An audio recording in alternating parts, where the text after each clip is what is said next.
everybody, and welcome to episode 8 of the Hey Listen podcast. I got the number wrong last time, so we have 2 episode 6s of the podcast. We're very professional here. I am DizzyBess. I'm a Twitch streamer, and with me are my 3 musketeers, or 3 usual suspects. I'm Misspelledtree. I'm also a Twitch streamer. In fact, my business got to brag. I think it's since last podcast. I'm age partner. In your face, everybody. I don't know what. That tick looks so good on you on Twitch, Tree. Doesn't it? It has changed my life, not at all, but it was fun to achieve. And I'm SeriouslyImAGiraffe, or Giraffe for short, also a Twitch streamer. Definitely not a partner, but I do have Giraffe to Dark streams for all your less PG, your American Blood Bowl times. And I am Cauliflower, not a Twitch streamer, but sometimes invade other people's. Collie, weren't you supposed to be a Twitch streamer after a certain charity stream recently? Okay, I have 3 kids and a very busy job. It will happen. I don't know when, but it will happen eventually. Checking.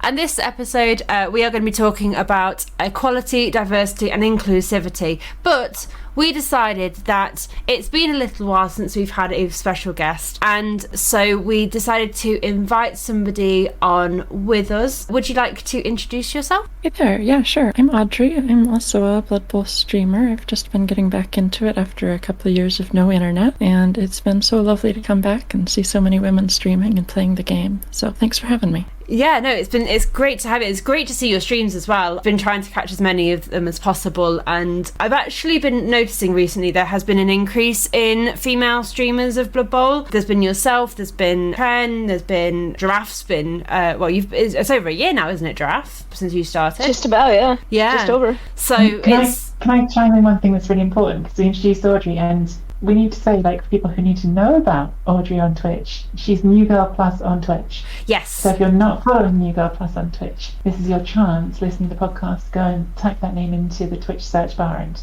go hit that button. She's wonderful. Or copy and paste the link from down below just straight into your browser and you'll find her. I was just about to say the same thing. All Twitch and social media links will be down below in the description, so they should be there for you to find pretty easily. Definitely go give everybody here a follow if you haven't already, because we're all doing a variety of different things, but it's nice to have like a big community joining us together.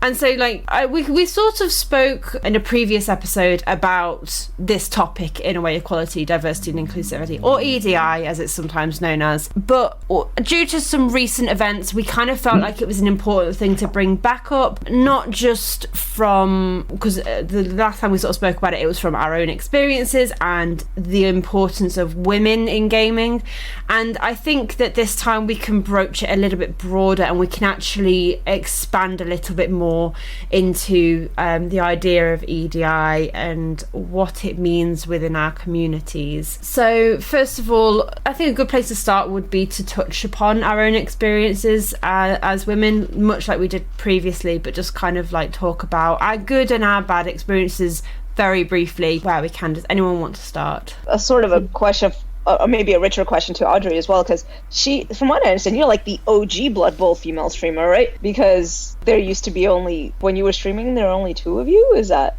I'm probably forgetting things, but when I started playing, L-Shaped was the only woman who was streaming, and I'm not sure if she's around anymore. It seems like it's been a good year plus since she's streamed, at least. Yeah, she was amazing, and I really miss her. But yeah, it was interesting getting into it because it was basically just her, and when I first started popping around into other people's streams, like before I was streaming, it's like Blood Bowl has a lovely community. I don't want to say anything bad against it, but definitely I would pop into some streams and suddenly things would get like a little bit weird. Like it'd say hi and someone's like, oh, it's NewGirlPlus, do you like fuck a new girl every week? And it's wait, no, wow, no. So then I would just leave the stream. I popped into one popular streamer's chat and I don't know, volunteered to be a war dancer or something, and suddenly we have a female war dancer, and so all the jokes about getting her strip and jugs and everything come out. And like, on one hand, if you've listened to my stream, you know that I'm totally down for that sort of joke, but somehow it just feels different when you're the only woman in the room and you pop up in with a bunch of guys who start making those jokes about you. It's just a lot less comfortable. It's like you don't have any sort of control over the narrative, I guess. Yeah, I think part of that's something that we touched on in the last stream, and it's about the familiarity of people with you. Yeah. If that's a brand new stream that you've popped into, and all of a sudden all these people that you've never had an interaction with you before are making semi-sexist jokes towards you, it is Yeah, very exactly. uncomfortable, and you feel very vulnerable in that point, especially as the only woman. That must have been very difficult to kind of process. It was strange because it's like, there's always a part of you that's being like, oh gosh, I'm just being oversensitive. They're just having a laugh. And part of me that's like, oh, I'm uncomfortable right now. The question, isn't it? Yeah. Like, is it you or is it them or Yeah, they always try and invalidate your feelings, and that's what always makes you question, like, oh god, am I overreacting? Am I being too sensitive to this? But I did notice a little bit last night, actually. I think it was in your stream, Giraffe. There was a bit of a woman where, like, I don't know how joking it was. It was kind of hard to tell, but not from you, obviously. But like, there was some people in the chat, and it just kind of came across as like, have these people not seen us? Because all of us are quite prominent in many people's streams. We're in there quite a bit, and so that's the first time I've seen someone going woman, like a woman blood bowler. How is this? What is this? And it's the first time I've seen that in a while, at least, and it just kind of took me aback. It took me aback as well, because the person in question as well didn't continue to make what I considered some uncomfortable jokes afterwards. And one of them was actually directed at me, and it's like, I don't know you. It's exactly down to the familiarity point that. And also the fact that you're a mod in Giraffe's channel, so they weren't just making this to a random person in the chat, somebody who's just there watching. They were making it to a moderator in the chat, so you could have very easily like booted them out for it or something. Part of me was tempted to delete the message, but it's like, you do that. Well, no, I'm just going to call it out. That's fair. Yeah. If they make another one, I'll start deleting them and, giving them more stern warnings. But at that point, it was like, I've just made a comment that I don't find that funny. What was said? I missed it. Giraffe put me on the LOS very rudely, allowing me to be smacked in the face. And, and I was injured. Supposed to be okay. No, it was only a badly hurt, so it was fine. So I'm the bear on Giraffe's Kids Left team. Notoriously poor bear. No, I'm an amazing bear. I'm the backbone of that team. And the person in question made a comment of, it's nothing that a bit of makeup can't cover. Oh yeah. And I wasn't overly thrilled with it, because it's like, you don't even know me, you don't know if I wear makeup, you don't know what I do. It just came across very strange, and it was like, it wasn't overly, because club comment right after, women play Blood Bowl. Okay, well, let me make a woman joke. Like after that. It wasn't one of those comments where it's like, obviously, because I can hear some people. No, I'm not saying anybody who listens will be saying this, but I can always hear in my head some of the arguments some people play. Oh, it was harmless. It was a joke. There was you're reading too deeply into it, because that's what we all we're not exactly trained to think that, but it gets ingrained in us. Like, we hear those arguments over and over again. So it wasn't that it was inherently like a bad comment, but it just comes off very strangely after that someone's come in, gone, what, a woman playing Blood Bowl? Oh, put a bit of makeup on that, you'll be like, it just came across a bit off. And I think, it's context, isn't it? Someone's followed that first non-second one. Yeah. Interesting thing. I don't know if you all have covered microaggressions and stuff on this podcast before, but that's something that I was kind of had my eyes open to a few years ago, where it's like, a lot of the things that kind of wear us down are just these tiny little comments or actions that on the surface don't seem like a problem. And so it's really hard to convince people that it is a problem, because it's only once you're on the receiving end that you're seeing this 24/7, and it wears you down. And when you get the same question over and over and over, it kind of starts to dehumanize you. Like, I don't know if you guys are aware or not, but I'm trans, I'm a lesbian, and like, just, all the questions are like, oh, so do you have a penis, or if you had the surgery? And it's like, I understand the curiosity, of course, but I don't want to answer that 5 times a day. It's kind of my personal business, and people just aren't really aware that they're not the only ones saying things, and that it does build up, I guess. Basically, what I'm trying to say is the guy's comments in chat, they weren't really that bad in isolation, but it just kind of contributes to this weird atmosphere that makes things a lot less comfortable. Definitely. And it was already after probably a slightly sexist comment, and because it was just, I liken it to when men tell us, oh, smile, I find women far more attractive if they smile. Like, well, sweetheart, I'm not even trying to attract you, so you know. I will say, I'm more than happy to admit, probably about 6-7 years ago, before I started university, I wouldn't have asked those questions, but I was curious, like, you know, if I met somebody who was different, in like someone who was trans, or, you know, somebody who I hadn't encountered before, I may have wondered those questions. But now, having gone through university, having met people, never having asked those questions, having met people and broadened my experiences, I do understand, you know, it's none of my business, and it's how does it change your perception of that person. And, you know, I think it's, you talk about microaggressions, I think what people don't understand is they are the baseline, and they allow more advanced and more aggressive things to happen to somebody. So you ask those questions, or you say a joke, quotation marks, that then normalizes being aggressive or being mean, or, you know, to that group. And so when an attack happens on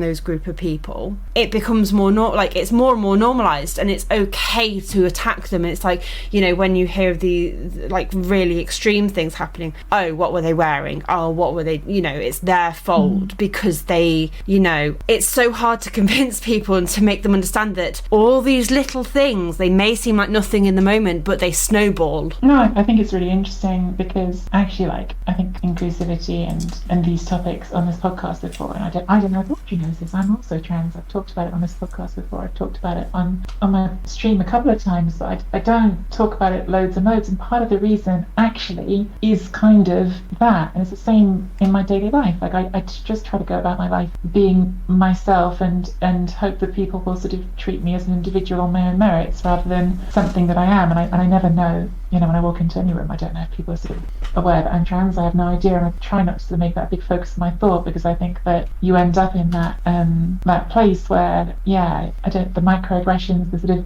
the constant refocusing on things about yourself that are not the most interesting things about yourself. And I think that same thing isn't just sort of applicable to trans women. I think that's applicable to any sort of minority in space, right? Like, so I think that's the same thing that's actually what's happened on Giraffe's stream the other night, is women being sort of perceived as a minority in a space. That person has come into the chat, and rather than treat you as a person playing Blood Bowl, it's, oh, you're a woman, and therefore the interesting thing about you is that you're a woman, and therefore we're just going to sort of stick to those cliches that we want to stick to about women. Like, it's just sort of not allowing you to be more than those broad brushstroke caricatures of what your category is perceived as within a space. I've worn makeup maybe 3 times my entire life. Really well said, Tree, because I think you're articulating the thing that I've been trying to, like, why do these little things matter? And absolutely, you are. It's nail on the head, and there's not that much that I can really add to that. It was really articulate and well said. You're right, people aren't giving us the opportunity to be ourselves as a person. They are pigeonholing us into this being a woman. And then I think someone else,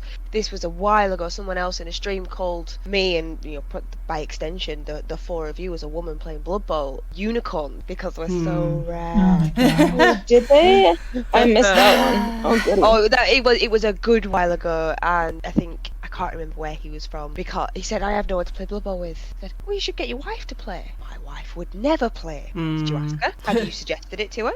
Have you maybe not tried to turn this into such a man's hobby and made it very open so that you can play together? That's just such like a silly classic thing, that there are no women in games, and I'm really involved in this other gaming community, have been for years now, but when I was getting into it, it was like I was kind of the token woman there, and it's just so weird that I keep getting these questions like, wait, are you an actual woman? Are you an actual female? For a while, I actually changed my screen name to actual female because it was just getting so ludicrous that is all that people care about me when I have so much else in the community that is important to me. And yes, it is just that refocusing of things towards the less important aspects of oneself. Isn't that how the SeriouslyImAGiraffe came to be as well, basically, from being asked the same question? That's actually, people are asking if I'm a real giraffe, which in this particular case is shockingly I'm not, but it's a weird...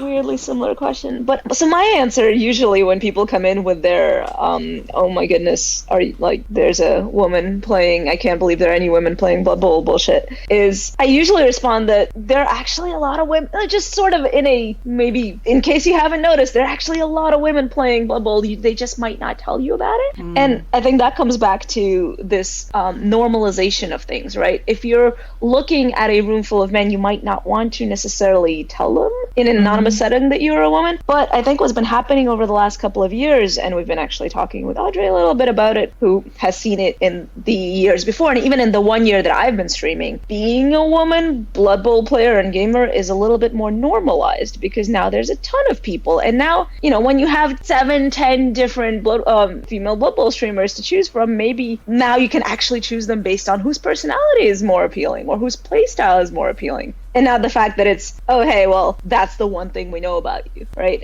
And so hopefully we're doing the opposite normalization of, like, yeah, that's not the interesting thing about the streamer. The interesting thing about the streamer is what they bring to the stream, which is pretty exciting.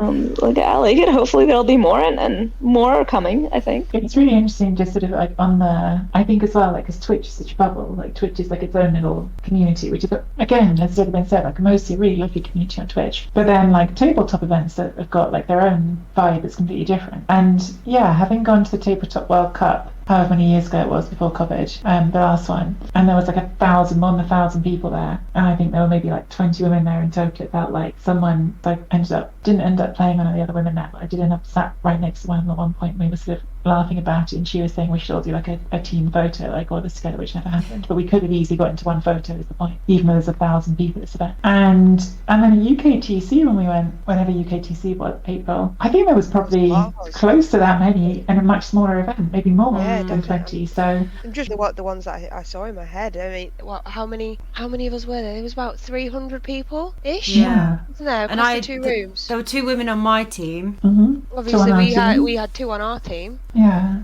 And we knew of a couple of non-binary people that were there as well. Yeah. There was a lot more, like, I say this in air quotes, like minorities starting to come into it, because it's starting to become more of a safer, more comfortable space to be in, and people go, oh, you're a man and you're wearing a skirt, and it's like, just shut up. They want to wear a skirt, they're comfortable, they could people could dress however the hell they want.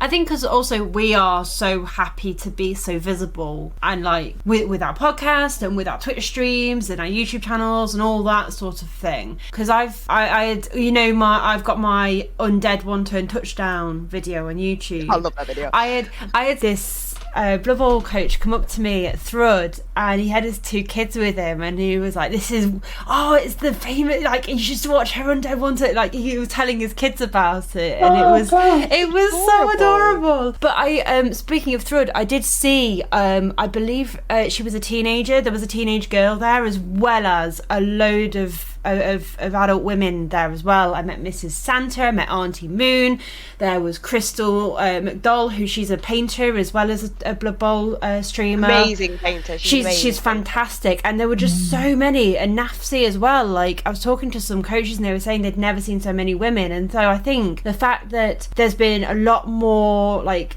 not necessarily prominent women, but like, you know, we're happy to stream, we're happy to put ourselves out there and make it more normalised. Like, I've got my Girls in Blood Bowl Facebook group as well, and we were at like 60 odd members, you know, creating these spaces where actually we're okay to be who we are, and it's like we can love Blood Bowl as we do, and like there's no questions of like, why are you here, or, you know, you're girls, you shouldn't be playing, or you're women, you shouldn't be playing. And it's like, no, we have a place, and we are going to fight for it, you know. Absolutely. It's not that there's been massive resistance. No, there hasn't. But there still while is Dizzy's the talking occasional. about this idea of safe spaces, there are certain times where there are perhaps more unsafe spaces have been created within the Blood Bowl community. Nice segue. Oh my god, that was so smooth. Professional streamer, she didn't even stream. Now we called it out. I know, right? So some of these unsafe spaces that we have seen coming up just recently is a tabletop competition by the very famous Bruce Bowl, and I'm sure that anybody that plays tabletop Blood Bowl has heard of Bruce Bowl and has seen them on Facebook, and some of you might be rolling your eyes and groaning now. But this tournament that they put on, what was it, about 24 gents all went, which in of itself is absolutely fine. It is worth pointing, before you continue, it is worth pointing out this was not a NAF sanctioned tournament, so yes, that is one thing to point out. Yeah, it was not a NAF sanctioned tournament, but for roster building, if you played shirtless, you got a free reroll. Now, anyone that has played Blood Bowl, especially in the 2020 rules, I don't know if you're familiar with those, Audrey, but rerolls are so valuable, especially when you can use multiple rerolls in a turn. Especially because some teams have had their rerolls increased massively in price. Like lizards, for example, have got, their rerolls are scarce. So for them, that would be incredibly valuable to get that extra reroll. Yes. So that immediately, having that rule in their roster building, immediately created an unsafe space. Not just for women, not just for trans, but for a lot of people. Now, would anybody here agree to play shirtless for an extra reroll? No, not even with you lot, for the record. Like, not even with you lot. And immediate not going to the tournament, though, right? Yeah. What's the point? It is also worth pointing out there may be there is the possibility that there may be some women who would be fine with this rule, and so that is why we acknowledge that it is not just a women thing, like women having an issue with this. There are many people who would have an issue with this and not feel that it is a space that they can enter. I think it might be worth saying, actually, that I might be fine doing that. As I am now, because I've actually become so much more comfortable with my body. But if we were talking 10 years ago, I would stay the hell away from that. And so I guess I'm kind of a weird case because I wasn't really a guy back then. But body insecurity and stuff is massive no matter who you are. And talk about, I don't know, maybe about trans men who've had top surgery and don't want to show off their scarring, and just there are so many reasons that you don't want to. Haven't had their surgery. Oh yeah, absolutely. Or it's not just about that. I don't want to I remember you saying, Colleen, when we were talking privately, I'm not showing off my mum time for people, and that's also a totally valid reason, but it could be anything. It could be a scar, it could be just any reason. Yeah. You might just some people just don't want to take their clothes off in front of other people. These feelings are absolutely valid, but what you've done by introducing the rule like that is immediately closed off that tournament to so many people. Of the five of us, of any of the men, the women in our life, would they be willing to play in those sorts of circumstances? Well, would you say she would, which is fair enough, but maybe, but I feel like I would only want to participate if I knew that there were other women who would be going with me. That it would actually in some way be a safe space for me. Why is that even a thing, right? Why are we taking the mechanics of a game that is that has nothing to do with who is actually playing it, right? Supposedly this is a mental game, right? Why are we altering the mechanics and giving a tangible advantage to somebody just because? Why? What actually makes this good, besides the fact that we just say, oh, shirtless is funny, right? Without thinking past what? Why is it funny, and why do we have to modify this? Yeah. From what I understand, and there may be some people from the Bruce Bowl League and the tournament, the people who organise this, if you want to contact us and give us your reasons, because, we do want to be fair and we do want to hear you out, but we are just pointing out how we feel and how, what issues that we see. But from what I do understand that they have said in the past, it is a body positivity thing, and that is what they're trying to promote, is the idea of being proud of the body that you have and things like that, which I can understand. So free drinks. I feel there are better ways of doing it. Do free drinks for shirtless, I suppose, if you must, right? Why are we altering the actual game and the mechanics of the game that have nothing to do with it? That's a really big part of it. If it's a tournament, right, and in theory the tournament, it should be equal to everyone, right? Everyone coming in should have the same chance to win. You've immediately made it not equal, because if anyone's uncomfortable with that, they're at a competitive disadvantage, and that's So I looked at the Facebook page that talked about this a bit, and I'm sure, Dizzy, you're also going to mention a little bit about that. But one thing in the comments that really amazed me was somebody mentioned, I don't know if this was a joke or if they were serious, that hey, maybe women and trans men trans women might not be so comfortable with this situation, so maybe we should have some options for them. And then somebody replied, well yes, I think it would be acceptable for them to play in their bras. And I just have this image of a person, the only woman in the room, right? Because it's not a huge in a tournament. group, yeah, sure, a group of 16 shirtless men who is now, well, if you want to be on par with them on the things that the in-game that they have, you gotta play in your bra. Just how comfortable do you think you're going to be? Just the fact that somebody unironically suggested that is just, that was even more surprising to me than the tournament itself, I think. So, I did discuss this on my stream after I saw the initial post, and I asked some of my viewers to send me their thoughts because I wanted to make sure that it wasn't just like an isolated group of people talking about this, and you know, obviously we all have our experiences, but I wanted to hear from some other people as well. So here's something: removing your shirt to get real is not inclusive. I'm a male and I'd feel really uncomfortable doing that, so to exclude a likely entire female base should not be allowed. Somebody else, and they are happy to be named. So this is from Spleggy. So Spleggy is saying that he and a number of other UK... Spleggy. Who's Spleggy? Spleggy? Just for anyone who doesn't know. Says part of the UK tourney coordinators, and they were not happy with the topless rerolls, and they said they don't want to sanction any tourneys that have that rule in the pack because they were not comfortable with it at all. But yeah, they felt it was they're all in agreement, and they're looking at the wider issues of diversity and discrimination. They are constantly looking at ways that venues can be more accessible and that tournaments can be more friendly. And so this was something that they just immediately put their foot down against. So yeah. So were they approached to make this an official NAF tournament, or was it? They were. Is that hypothetical? They were. They were. Wow. The UK tourney coordinators were approached about this, and they did deny it because of this rule. And it's just, I feel like if you're denied by the coordinators of the UK tournament, I think you should maybe reconsider what it is that you're doing. There are many ways that you can do this in an inclusive way, and I believe, Collie, you mentioned is it the Mustache Bowl? Going to a tournament in November. It's a pairs tournament. I also want to point out that this one is also not NAF sanctioned as far as I'm aware. But this is it. It's called Mobile. It's part of Movember, where we raise money for men's cancer charities in the UK. I don't know if that's the same in States. Draft and Audrey might be able to confirm that for me. There's definitely something like that, but I'm sorry.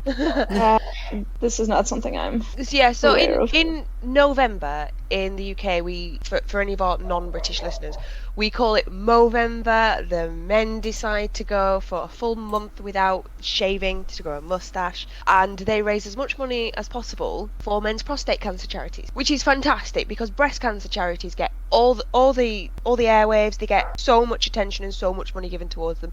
Men's cancers are comparatively ignored, and it's wrong, and we should do that. Part of the ways to raise money for this is they're doing a Blood Bowl tournament, and when you sign up, they'll give you a stick-on mustache, and that's your apothecary. But everybody gets one. There is no, if you can't grow a mustache, you can't have one of these. They're just going to give you a stick-on one. That's your apo, so you save 50k.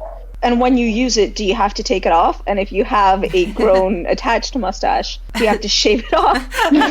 What are the rules here? Because I'm not 100% sure on that. I'm sure it will explain to me properly on the day. But but something like that, where it is it's not necessarily gender specific, because obviously women can grow mustaches as well, but it is for people who cannot grow a mustache. They have an option for them, and I'm not saying it's not that people can't take their top off, but it's not accessible. I don't feel comfortable taking my top off. Mm-hmm. It's not something that everybody is going to do, and they are then essentially penalised for not taking their top off, and it's like, yes, that's where you really need to rethink what's sort of being done here. What are you trying to do? Because you're not getting the result that you're setting out to do. And I think that is the issue that that needs to be understood. Sorry, by the goal that you're setting out, are you talking about the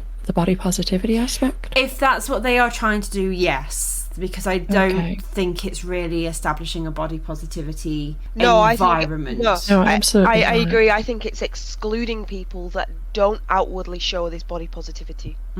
At the same time, so sorry if this is really silly questions. I don't know anything about tabletop or the official tournaments or anything. If this were officially sanctioned, I would have such a problem with it. But if it is just a small private event, what exactly is the concern here? Is it just that this sort of thing starts to kind of propagate, and if a larger percentage of the tournaments are like this, there are less chances for other people to participate in them? So I think the main problem we had is that they did try to become officially sanctioned by the NAF, and well, that is just ludicrous. Yeah, so if they would have been officially sanctioned by the NAF, all your games, your statistics would have counted towards your ranking on the NAF website, and it would have just been very exclusive for a lot of people. And if they would have been NAF sanctioned, there's potential for that to grow and grow and grow and grow and grow into not just a small local tournament, into maybe perhaps one of the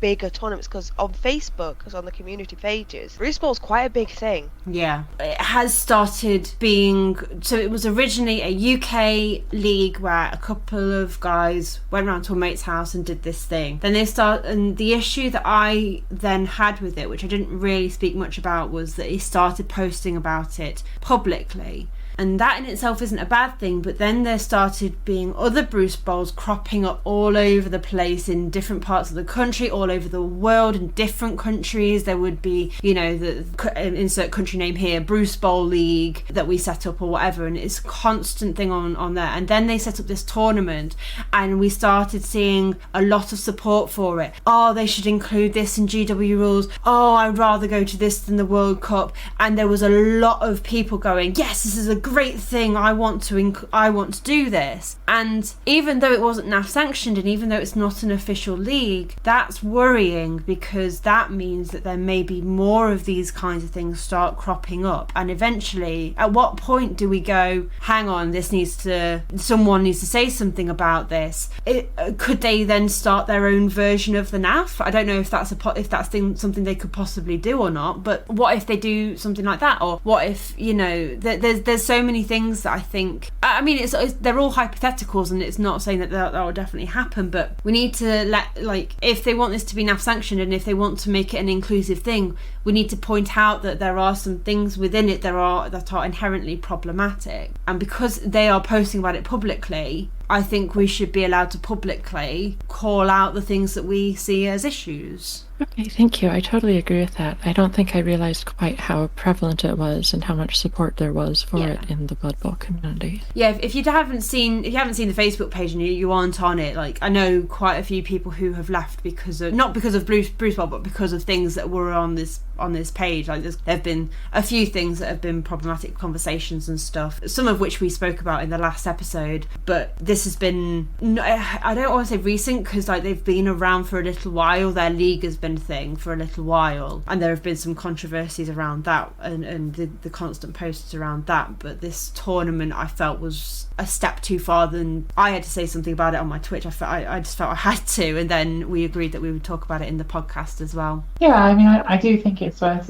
reiterating, and I think I don't put what words Audrey's happy with, but I don't know if that's one thing she's trying to sort of put a counterpoint on. It's no one here is saying people shouldn't do whatever they want in their mates league. That's everyone should play their hobby and enjoy the hobby however they want. That's not a thing. To be honest, I'm not on the Blood Bowl community page because I'm not on Facebook anymore. I have been on there before, but I just don't really Facebook that much. But yeah, for me, this is only a thing that I would sort of have anything to say about, because if you're trying to make it into an NAF tournament, then that is a bit different, isn't it? Yeah. Because then you're actually trying to make it and it's ranked something that's part of the official theme, and to me it's quite exclusionary. Yeah, I guess so. A lot of the problem is that if there is a lot of support behind making it officially NAF sanctioned, that just shows how many people in the community don't realize why this might be a problem. Yeah. And it just kind of demonstrates how people aren't necessarily aware of the issues that people besides themselves face. Yeah, exactly. And I think that was until, there have been some women on the Blood Bowl tabletop scene for many, many years, but a fairly small number. And I was talking to a lady at the just before NAFC, and she was talking about how, I think, not oblivious people have been, but people assumed that she was the girlfriend or the wife of somebody who was there. And so I think there's been more recognition of those issues, but not enough in some cases, and I think that's why things like this you know, there needs to be a voice going, actually, this isn't something that's welcoming to everybody. I think we've probably said enough about Bruce Bowl at this point, so I think something a bit nicer. If we could have a think about like something, maybe it was an action or something someone said to you that made us feel welcome in a space that we originally didn't feel overly welcome in. And this doesn't have to be Blood Bowl, this can be any space, maybe like a game shop or something, or a society or something that you wanted to join, a club or something. And initially, you know, it's really funny because I've put my hand up and none of you can see me, like I'm a child in school. So I went to, after we did UKTC, I absolutely got tabletop bug and I wanted to go to another tournament, and Spleggy, who we mentioned before, put me on to a small tournament in West Yorkshire called Whittle Bowl. I was like, oh hell yeah, I'm on that, and I was all up for it. And then I arrived and I was sat in my car and oh god, I'm actually really nervous to walk through this door. And I went in, I went up to Spleggy and I registered, and not too long later the pairings went up on the board and I sat down and I played this lovely young lad, and he was really good and I destroyed his halflings, get wrecked. And then it was lunchtime and I didn't know anyone other than like Spleggy, but he was there organising everything, so I just kind of sat in a corner and ate some lunch. And then there was a group of guys sat next to me and they were chatting and they were talking about how the games went, and they were chatting about something. I was just eating, and they turned around and talked to me and go, what do you think about the throw teammate rules? I just kind of looked at them and goes, well, which part of it do you mean exactly? And we talked about it, and it was just before the errata came out saying that if you hit the ball carrier, it's a turnover. Yeah. And it was just like, they looked at me and they genuinely asked my opinion on what I think of that. And they didn't look at me like I'm a woman, they didn't talk to me like I was stupid, they looked at me and talked to me like I was an equal, like I was a Blood Bowl player, and they were interested in what I had to say. And that was really nice, and from that moment on I just felt far more comfortable in there. And then afterwards, Yudlagar, who we sometimes see in chat, lovely goblin coach, wonderful guy, also came up to me to chat about the throw teammate rules. And again, people just didn't look at me like I was this one woman in the room, which I was the one woman in the room. They just saw me as another Blood Bowl coach. That is all you want, really, isn't it? That's all I want. And I was just instantly relaxed and felt better. That's really nice. I guess I have something kind of on the other end of that, if that's all right. Is the other community that I'm really involved with is this platformer, and users can create levels and stuff and share them, like Mario Maker or whatever. I was going to ask you Mario Maker. There was another woman who'd been making maps and stuff, but hadn't joined our Discord and become part of our server, and we finally, we can leave messages in maps and stuff and ask her to join, and she finally did join, and the two of us have been talking, and she pretty much says that the only reason she was comfortable to join is that she knew I was a woman, because my screen name is NewGirlPlus, and I make levels about being a lesbian all the time because I'm just like that, sorry. But basically just knowing that there are people that you can kind of glom onto, knowing that you're not going to be isolated when you join a community. I think that's a really big deal. And I think that's why representation is so important. Yeah. And why having all of you people doing streams and stuff is so important, is because it shows that, hey, yeah, women can be totally accepted in the Blood Bowl community. And so that's going to make it more likely that other women who are hanging around in chat are, willing to talk about who they are and willing to step up and not think that they'll be thought less of for being a woman. Or sorry, that was a bit... won't be. No, you're absolutely right on that. Knowing that someone is the same as you, as a woman, that you're not going to have to prove yourself that you are of an equal. You're not going to have to work that little bit harder just to be taken seriously. Matters so much. I'm still trying to figure out what kind of platformer has levels that you can make about being a lesbian. What is the platformer? You got to plug it now. We can make anything about being a lesbian, Giraffe. You'll hard enough. Fair enough. Anything's an innuendo if you try hard enough. Yeah. I was waiting for the smut, and it came, and it was brilliant. I don't know the answer to this question, to be honest, but I was just thinking of what Audrey just said. In my local tabletop league where I live, there's, as far as I'm aware, I don't fully know because it's 35, 40 people in the league. It gets split in different conferences, so there could be someone else I don't know. But as far as I'm aware of, there's one other woman in the league who's super, super lovely. She's horrifyingly yeah, just very upsetting to me because I'm not. But other than that, she's lovely. No, it was really funny because we play most of our games at the local board games cafe, and a lot of the staff at the local board games cafe are women. And when I was in there the other night, I got chatting to one of them, and she was saying that they had started up like a staff league. And she was saying, like, basically kind of what like Audrey just said about the person in the platform game, like, oh, you know, we felt sort of like up for it because we saw there were women playing, basically, like, you know, well, we saw you guys were playing, like, and we thought that was cool, and so we're like, okay, like, yeah, this is, and I think there is definitely something in that sometimes. I think Dizzy talked about this the last time we did this topic in the podcast about just the gaming group, not the Blood Bowl group, like a gaming group that when she was at university, because she was really sort of anxious and intimidated, she wasn't sure she was going to go into the room, and then she saw one other woman going in, or maybe it was the other way around and the other woman saw her. Sorry, Dizzy, I think yeah, you had it right. Yeah, you know, sometimes it does just help see someone else, doesn't it? Sometimes it does. It absolutely does. So I took that experience of mine of going in with another woman, and as I got more confident, got more involved in the societies and everything, I became a committee member because I knew that we'd had some feedback from some people who'd said that if there had been from some girls who'd said that if there had been a female committee member, or, you know, more prominent women on the freshers stand, then they would have joined. So I became a committee member. We had the discussion of, like, you shouldn't really need it if they were really that invested in the hobby, then they would join regardless. And it's like, yes, that's not true. But no, not everybody has the confidence to enter into those situations. And no, the thing is, it's not that they're not invested in the hobby, it's that they will find another platform of which to do it on. Yeah, like they'll find a Discord and they'll run Tabletop Simulator to run board games, whereas it's so nice to do these sorts of things in person. Yeah, and I'm sure that they would love to join that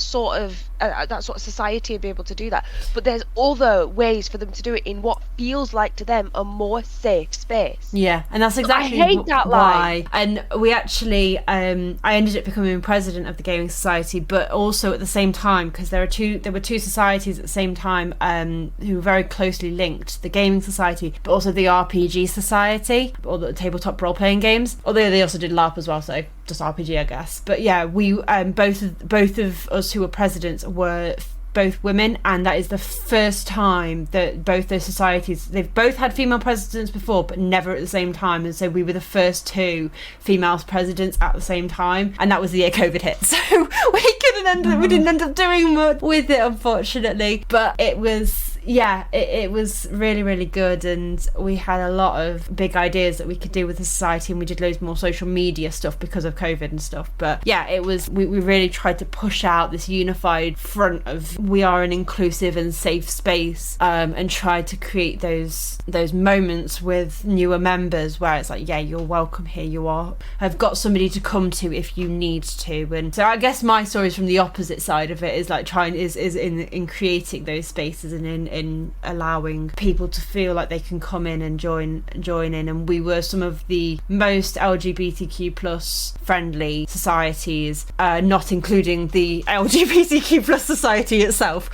So yeah, we had a lot of people who felt very safe and open and who could find themselves with us, and it was a really good couple of years of my life being in those societies. Shame that you didn't get to actually leave your mark post COVID. Can I change tact a little bit now? So Audrey, what's your favourite game? Since we are a gaming podcast, let's talk about games. What is my favourite game? Or what's your favourite style of game, if you don't think you have a favourite one? Platformers? I heard platformers. No, actually, I hate platformers. Is it Mass Effect? I'm so confused right now. I know. I'm a masochist. I'll tell you more about that one later, but okay, masochism, I see. I adore Blood Bowl. It is absolutely one of my favorite games, just because, I don't know, there's so much strategy to it and so much skill, but you just have this luck element to it that, for me, I don't know, a lot of people feel like they get fucked over by the dice and stuff and get really angry at it, but for me it's just this wonderful excuse, like oh no, everybody here right now is shrinking down into their chair thinking, oh my god, she's talking about me. I've never heard that dice, so it's okay. I've never heard tree dice wine. I've known her for all of 2 days and I call bullshit. Never heard Tree die song. But yeah, it just has this wonderful balance of like skill and so many options and just so much hilarious shit gets to happen. And I think that's the perfect place to end. Blood Bowl is a fair and balanced game. Goodbye, everybody. Finish your thought. Sorry, I'm sorry. I don't know. I'm really, really bad at most video games. Like anything that's in real time, I am just way too slow to function. I can't even drive a car. I just like freak out and panic because I can't look around fast enough. So I stick with turn-based stuff for the most part. Have you played Super Hot? I have not played Super Hot. That does sound pretty interesting to me. It does. It's sadly not very sexy, but it is a turn-based first-person shooter, sort of, which is kind of nice. Oh, is that the VR one? It is VR, but it's also not VR. It started as not VR, and then they made a really nice VR version of it. Really? Okay, I didn't know there was a non-VR version. I might have to actually check that out then. If you're moving, they move or something. Yeah, if you move, they move. Yeah. It's Right. But it gives you a chance to, like, if you feel like you're panicking, just stop. Yeah, that's And then- wonderful. This looks awesome. And it's absolutely phenomenal as a VR because then you can actually the punch moving the is people. actually moving. I caught a gun and I did this and I did. Yeah, it looked like a lot of fun. The person I watched play this. Well, Cauley, you could always stream it. Couldn't I? Thank you. I've just bought Cult of the Lamb. You like turn-based, I like roguelikes. I also like roguelikes, but I like love turn-based roguelikes. Ah, clever. I'm loving Slay the Spire at the moment. I've just bought Cult. Yeah. I've also bought 2 Point Campus, but I'm on a level that says you've got to do your attractiveness, and I'm not creative at all. I can't be arsed with that, so I haven't played it for a while. I tell what you're talking about. What's a Peggle. good turn-based roguelike? My favorite is called Tales of Majayal. I guess the original Rogue and stuff was turn-based, right? So it's probably a bit closer to the origins than Hades and stuff like that. Sometimes I feel like a real idiot in these conversations. I'm like, roguelike. Yeah, I can pretend I know what that means. So a roguelike, for anybody that doesn't know, Trey, this is for you, then it's a game that's different every single time you play it. So the premise is always the same. You're always trying to do the same thing, but what happens in the game is always different. Right, And okay. It's all randomly generated. Mm-hmm. So if you've ever seen anyone play Slay the Spire, then like the enemy, so the premise of that you're creating this card deck is the same the whole way through, and you're using those to attack. But what happens as you're going through the map is different every single time. But like, isn't that true for lots of games? Wouldn't that be true for like theme park? It's like you're doing the same thing every time you go to a theme park, but different stuff happens. But the map's It's always also stay the about same. permadeath, I think. So it's like you have one life, and as soon as you fuck up, you're out, basically. Yeah, there's that too. Yeah, there's that too. And then once you die, you do like just restart everything fresh. Everything gets randomly regenerated, and the basic structure stays overall. But yeah, fresh start. So some of my favourites: Slay the Spire, Dicey Dungeons. Dicey Dungeons is so much fun. Oh, I just love rolling dice. I love Yes, rolling yeah, we dice. just roll dice. I don't know if you've tried this one yet, Audrey, but Peglin. I have not. That's fun. That is good Really? fun. I enjoy Okay, that. I I'll check really it out. enjoy that game. It's like Plinko. Is that what it? Basically, you have to shoot this ball and hit the pegs to create damage to attack the enemies. It's Yeah, really I fun. think I know no what you idea. mean. I have played something a little bit like it, Round Guard. I think that's a little bit similar. Oh, I've not done that yet, but yeah, Peglin is great. Definitely great. Love it. I'm actually, I guess most of what I play is like visual novels and stuff. I Oh, love tell me more about stories. those. So yeah, I just go for visual novels. And if anyone wants visual novel recommendations, that will be its own podcast, I'm sure. Oops. So So like I would say before the pandemic, I've talked about this before. Like I would have just not considered myself like a video gamer at all. Like I played board games with friends, and that was a thing I did. When the pandemic hit, I played a bunch of football online, and then Got I Pong. played a few other things online, sort of spinning off of that. And at one point, I got myself a Switch because, again, we were stuck at home, not doing much. And I talked to a friend of mine who's a games developer, not games developer, she works for a games developer. She doesn't, she works technical side of it. But I was asking for like advice, and she was like, "What do you like?" And I was like, "I just basically want like a choose your own adventure book, but like as a video game." And she recommended Night in the Woods to me, which is incredible. I love Night in the Woods, but I haven't found anything else like that. And it sounds like you're talking about games that are like that, like games that are story driven, games that are. Have we not talked about our Lord and Savior Mass Effect? Which What have I been talking about for Alien last year? sex. There's shooting and stuff in it. We've talked about this. I'm like Audrey on this. Like I don't Story have mode. hand-eye coordination. I don't want to have to do things that require me to like. I mean, be we can good get at you an pointing aimbot. cooking. Story mode. Just story mode. It's fine. If story Yeah, mode well- takes away the shooting. It doesn't, but like you can basically shoot anywhere on screen and it roughly lands. when it needs to. Sorry, I think it's called Casual or something like that. Anyway, sorry, carry on. I just needed, like, it wouldn't be a Hey Listen podcast without at least one mention of Mass Effect. It's worth noting some of our viewers have started playing Mass Effect and have been updating us with their progress. Looking at you, Mootley. Mootley seems actively and he's loving it at the lack of alien sex he's managed to achieve so far. Like, nobody's tried to jump my bones. Well, you've got to work for it, haven't you? It's right. It's like real life. Come on. Yeah, you can't just like, opening credits, sex. I mean, that's how real life should be.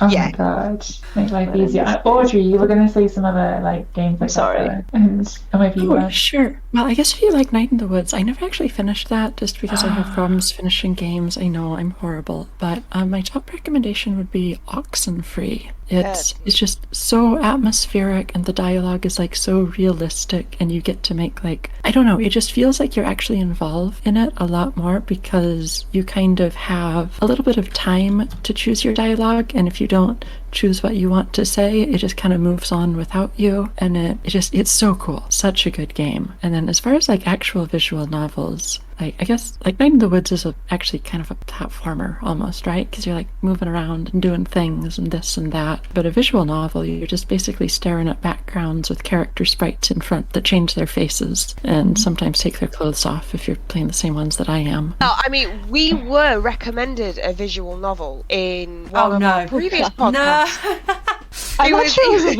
Well, no, we saw the pictures. It was called Farmer's Daughter. Oh my god. If anyone wants to look that up. If you're under 18, don't. Not safe for work. What was that other one? I'd have to go so far back in the Stroker. Yes. Yeah, but I don't think that wasn't a visual novel though. That was a porn simulator. We had a very interesting episode with Monty. It was a lot of fun. It was it was very eye-opening. That definitely does sound fun. I mean, I can go back and find the screenshots if Audrey would like me to. I won't complain. I would not say that Stroker necessarily would be up your street. Maybe, I don't know. The Monty episode had big warnings all over it going, this is not safe for work. If you're under 18, don't listen to it. So, yeah. Okay, let's go back to Audrey telling us about her favourite games. We keep interrupting her. And when I say we, I mean me. I keep interrupting. I'm very sorry. Oh, goodness, I don't have that much to say. This is the end of the spectrum then. What about games that you really don't like or don't get on with? You mentioned you don't really like platformers. Is there anything else or any other genres that you don't really like? Honestly, I just love video games, and I think they're a really cool medium, and just like as a form of art, and even the things that I don't like, I enjoy watching for the most part. Someone actually asked me the other day, just kind of as a thought experiment, like, if you could delete one game, like just wipe it out of existence, what would it be? Fortnite. But see, I think that's bullshit. I think even if you don't like what Fortnite is, what it's become in popular culture, it's just such like an important part of culture. It's not the game, it's not the gameplay, it's not the mechanics, it's the predatory way they go after kids with microtransactions. Okay, now that seems pretty valid. Yep, nope, I'm wrong. But I mean, couldn't you say the same about like every single mobile game out there? Absolutely, I absolutely agree with that. You shouldn't be allowed to put microtransactions in mobile games. Guys, what about the Cyans though that you can buy on Blood Bowl 2 for fresh skins? But you can earn those. Yeah, you can earn those pretty quickly. So my son, he used to have an Amazon Fire tab thing, whatever they were called, I'm old. And he could download all these apps, and they were all these just like tap, tap, tap, tap, tap apps, and then all of a sudden it would pop up like, play $89.99 to unlock all the features of this, and it's like, that is just utterly predatory. Yeah. It's so predatory.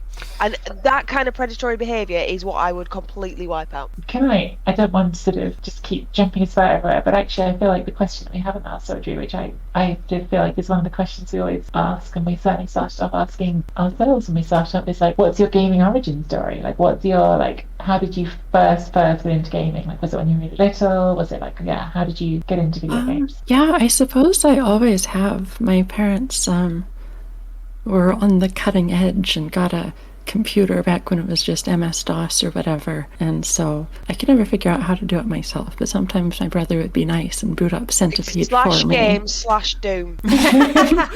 Yeah, Collie's origin story is Doom, so... Let Audrey finish the story. Sorry. Oh, it's not much of a story. It's just, yeah, I've always kind of had video games on the periphery. As soon as I got a bit older, started playing like Age of Empires was really big. Nox, probably no one's heard of Nox, and I'm just gonna plug that. Nox, Nox by Westwood Studios, same people who did like Red Alert and those games. Absolutely brilliant. It's kind of like an action RPG, a little bit in Diablo style, but a lot more puzzly aspects and less RPG aspects. It is just such a joy to play. The controls are perfect. You have like interactable environments. That is absolutely one of my favorite games, and I wish more modern games drew inspiration from it. So check that out. It's super cheap on GOG.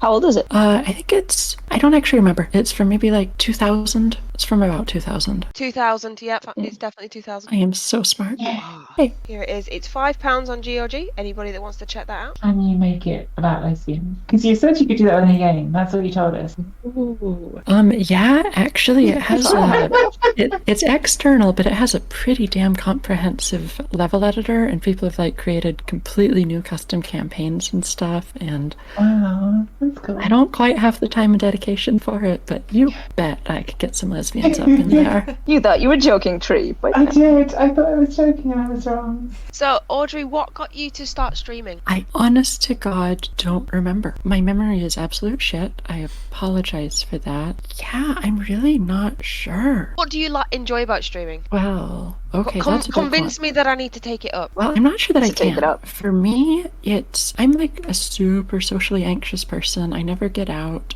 and so one of the things is it's just such a nice way of being able to interact with people and still kind of, I guess, maintain the power, if that makes sense. Like, I never feel like I'm beholden to other people. It's my stream. I'm in charge. If anyone makes me uncomfortable, I can just kick them out or whatever, and I don't have to worry about doing everything perfectly. And the other part is just, maybe this sounds a little bit stupid, but it's one of the few times where I like really feel like I'm a woman, because like going out in public and stuff I'm pretty uncomfortable with, and just online I just feel like, a random avatar in the void. But when I'm streaming, I am kind of visible as a woman, and I'm acknowledged as that, and I really like it. So I guess this is kind of going back to contradict how we started this episode, but in a lot of ways, I love that people do focus on me being a woman streamer, because it's so validating. And yeah. Yeah, one of the reasons that I am drawn into your streams when I do get chance when you're not streaming at really funky times UK is because you are a woman, and for me that makes it feel like a safe, inclusive space for me as a woman to go into. Well, I'm really glad to hear that. Yeah, this is so funny. We were just talking about how we want to be seen as streamers, not women and stuff, but I agree. I'm following all of you, subscribed to most of you at this point, and part of that definitely is because of kind of, I suppose more importantly, it's because of the environment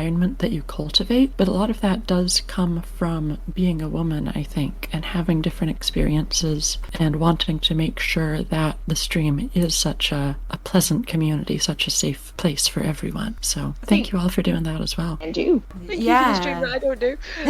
She was even on when I woke up this morning, so like she was on at a time that was like UK friendly. Amazing. Yeah, but at that point I did say when I was feeding the kids and they were climbing all over me, and I just tell the kids to and then I went up themselves. oh no. You're quite young. And then I had to put all that laundry away, and that was hell. That was utter hell. I'm sorry. Well, get the kids to do the laundry, right? That's the whole point of having kids. No, they create it. I honestly, I've tried that, and I'll work on it all the time. Like, I'll be honest, I'm 29, living with my parents, and my mom does all of my laundry for me. So, Cauley, just fair warning, it's not going to get easy. It's not going to last forever. I mean, the youngest is 2, so he can't help. Oh no, he tried to help. It went really badly. Oh, that's so cute, though. It wasn't. Going back to what you were saying, Audrey, about like the safe spaces that female streamers create, I think it's also really important to acknowledge when we do notice that like there are male or non-female streamers who also create those spaces, and how important they are as well. Like, there are some streams that I feel incredibly comfortable going into, knowing that I'm going to be I can just be who I am in them. I don't have to worry about like being bombarded or like being pointed out. And what you were saying about being validated as being a woman when you're on stream, I think think that's like, yes, you do, you know, there are ways of like validating womanhood by not going over the board and being, oh my god, woman. I think the positive way of doing it is incredibly validating and incredibly good, and it's the, you know, the unicorn, you are special on pedestal kind of way is the definitely not the way to do it. Okay, but I think the most validating comment I ever got is when some rando popped into my chat and was just like, hey, you totally give me a boner through the drywall, or your voice.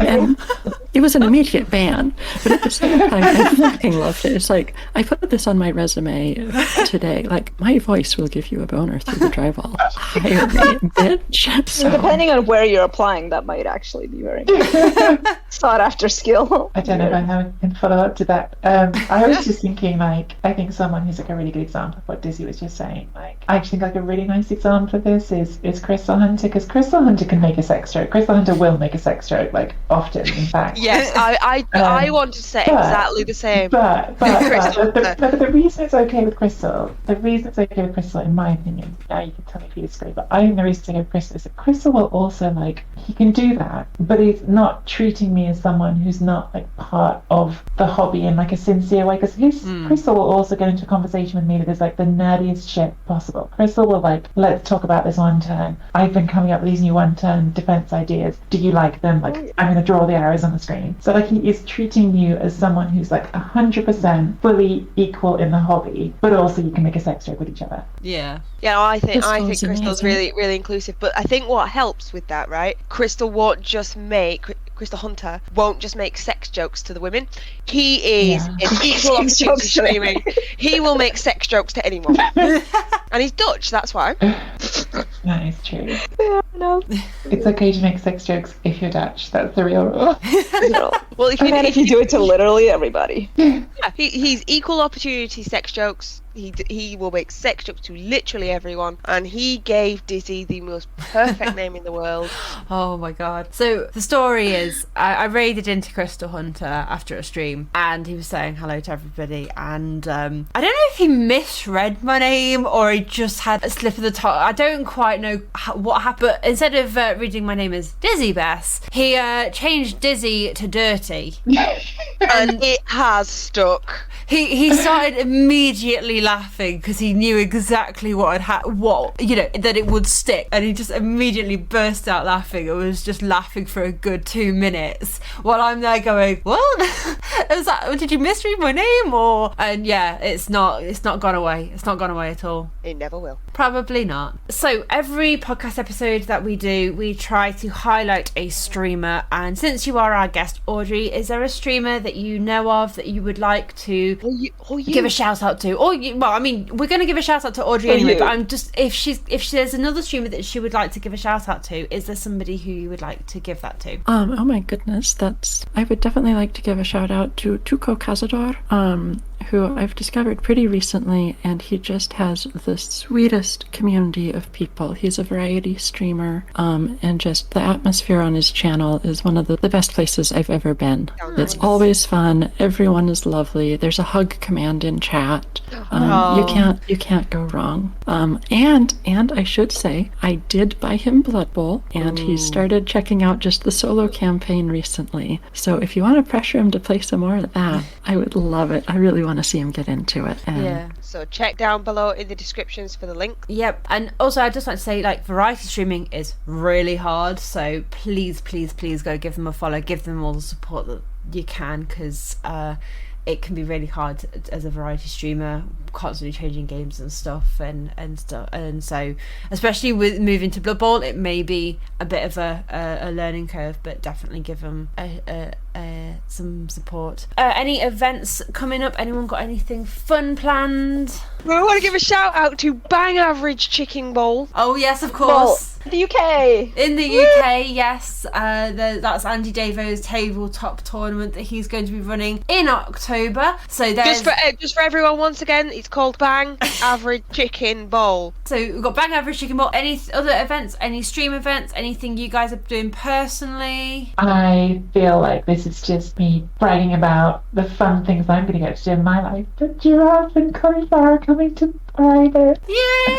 I'm sad because you won't be there. But still, Giraffe and Coley are going to be coming to my hometown. We should, this is maybe more of a logistics planning things, but we should record our escapades. Oh yes, please do. Or stream, or even stream them, really. If you record them, I can put them on the YouTube channel. YouTube content! Excellent. Audrey, are you up to very anything fun? It doesn't have to be in your personal life. It can be on stream or just anything fun coming up. I'm currently dealing with feral cats. That's about all. I can go on for hours about that, but I won't at the moment. Just wish me luck. Wish me luck with the cats. We are all suffering. Good luck. They'll be fine. And Probably be fine. And then for me, October's coming, so I'm going to be doing some Halloween streams and some more scary game streams. But apart from that, there's nothing event-wise going on. So make sure you follow all of us on our Twitch channels, including Collie, because eventually she will do a stream. She will stream eventually, so do follow Cauliflower's Twitch channel. Tree and I both have YouTube channels, so I'll put links to those. Audrey, do you have a YouTube channel as well? No, just Twitch. Okay, just Twitch. Okay, so thank you everybody for listening. It has been lovely recording this for you. I don't know quite what I was trying to say there, but apologies that it does take us quite a little while to get these out. It is a little bit difficult organising us all with different time zones and everything, but we'll be back in the next one. Actually our next one will be a 1-year anniversary podcast. Just after the Bang Average Chicken Bowl. So we will be celebrating our 1 year as a podcast, and we will have a very special announcement during that podcast, so make sure you tune in to hear what that is going to be. Is it your wedding? There is no current plans for a DizzyBess wedding, unfortunately.